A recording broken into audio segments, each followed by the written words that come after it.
برنامجكم كتاب فصلت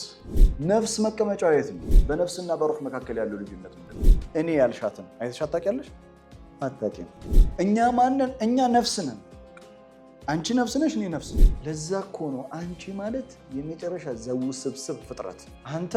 ዘውስብስብ ፍጥረት ማለት አንተ በፍጹም ቁርአን ለብስ ኮንፊውዥን እንዲፈጥር አድርጎ ነገሮችን የሚተው መጻፍ አይደለም ቢዲቃ ኢን ግሬት ዲቴል ነው የሚያብራራው It's up to you አይንን ገልጠ ማየት አለማየት ሰላትና አይቶ የሚያቅጁን ያወጣል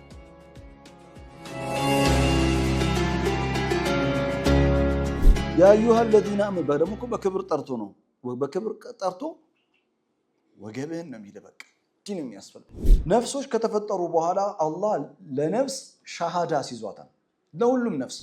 ሩህ ግን ቁርአን ውስጥ ፍጡር ናት ብሎ ሲናገር አትሰማ ቁርአን ተውሂድን ከሽርክ የሚለይ መጽሐፍ ነው አንቲ ሩሂ አይባልም ቁርአን ውስጥ ሩህ